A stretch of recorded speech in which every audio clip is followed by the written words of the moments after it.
exact et bien choisi dévoilement, puisqu'elle était restée voilée pendant une dizaine d'années dans les caves du musée. J'espérais d'ailleurs que personne n'en avait fait du petit bois. Cette peinture avait été commandée par l'Est républicain par l'intermédiaire de M.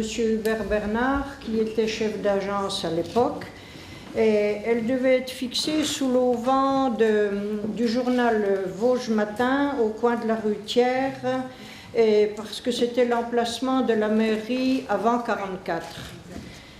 Le travail a été fait gratuitement pour le souvenir de cette période, parce que Robert avait 16 ans en 1944. Il s'est beaucoup intéressé et a fait beaucoup de dessins sur les événements qui se passaient autour de chez lui à ce moment-là. Et la date de la présentation et de l'inauguration avait été prévue, annoncée à une certaine date, et dans la semaine qui a précédé, il y a eu une annulation. Pour qui, pourquoi, ça n'a jamais été avoué ni expliqué. Mais ce dont on est sûr, c'est quand même que M. Pierret ne voulait pas que cette peinture-là soit affichée. Et il n'a pas expliqué pourquoi. Alors, la présentation à cet endroit-là dans la mairie nous émeut beaucoup, mes amis et camarades, parce que nous remercions M. Valence et la municipalité qui a proposé de l'installer à cet endroit, parce que c'est vraiment important aussi de savoir ce qui s'est passé.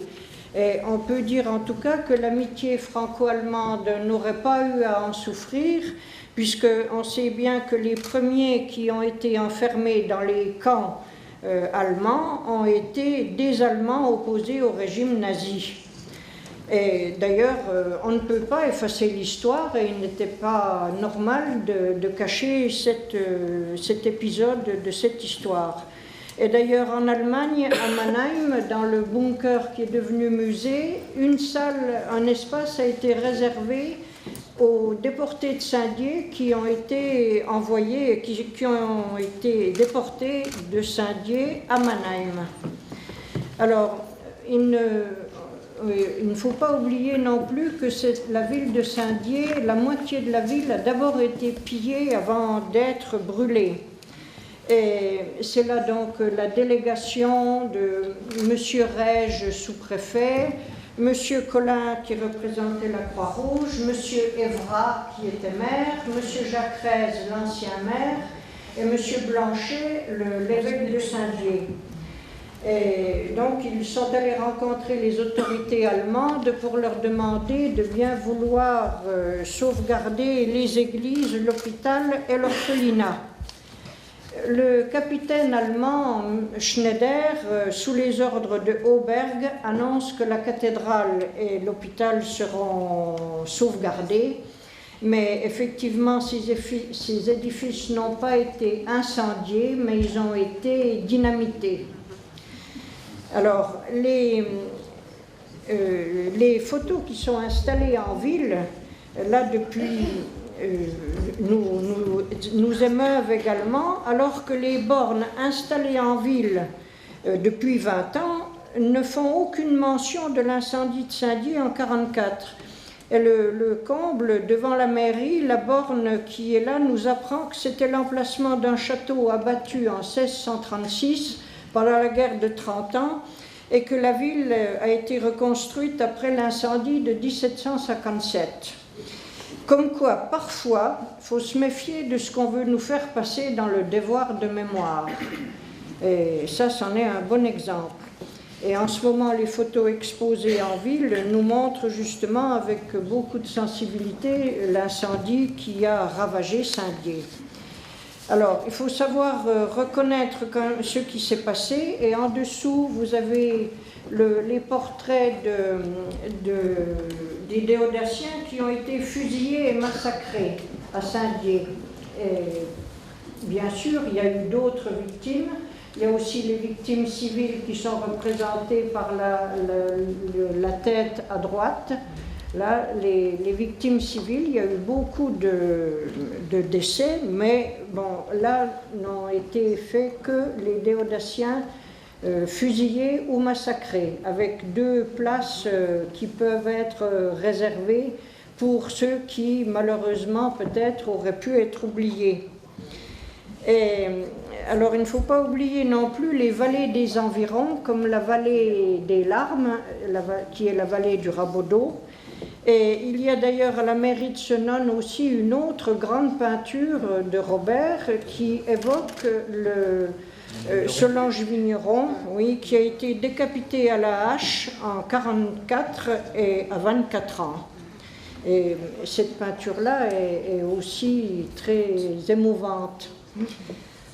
Et sur les monuments des villages, on aura aussi l'occasion de voir que les victimes civiles ont été très nombreuses. Je ne citerai que quelques chiffres.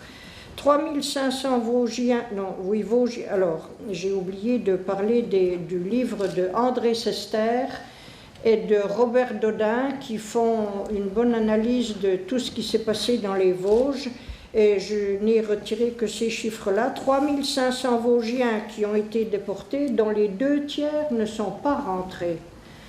C'est un chiffre énorme. 5600 transférés en Allemagne aux dernières heures de l'occupation et 421 fusillés ou massacrés dans les Vosges. Et c'est ainsi que seuls, justement, ont été représentés là, les massacrés et fusillés de Saint-Dié. Et alors, après la guerre, le général SS Auberg, qu'on voit là dans le coin à gauche, avait été condamné à mort par un tribunal français. Il a été gracié en 1958 et libéré en 1962 par les soins de la plus haute autorité française. Oui. Les conseils municipaux vosgiens, entre autres celui de Saint-Dié, dont la ville a eu tellement à souffrir, les conseils municipaux ont protesté justement, mais Auberg et son Kenbroch, oui, qui ont été rendus à la liberté et qui n'ont pas été punis. On leur a rendu la liberté. Alors, on voudrait pouvoir dire maintenant, plus jamais ça. Mais ça, c'est une idée difficile à faire vivre, surtout avec tout ce qu'on voit et ce qu'on entend en ce moment. Et surtout dans une période de crise, avec une situation très préoccupante de chômage et de pauvreté qui dure et qui perdure, ce qui nous renvoie aux périodes les plus sombres de l'histoire. Alors, cette peinture que nous retrouvons là nous émeut beaucoup et nous rappelle les qualités de Robert sur le plan humain, son engagement politique, non seulement en parole et en peinture, mais dans les actes de sa vie, par son humanisme, sa générosité. Mais la paix, c'est toujours un combat. Elle n'est jamais gagnée, ni jamais acquise. Alors, merci à M. Valence et à vous tous qui êtes venus nombreux.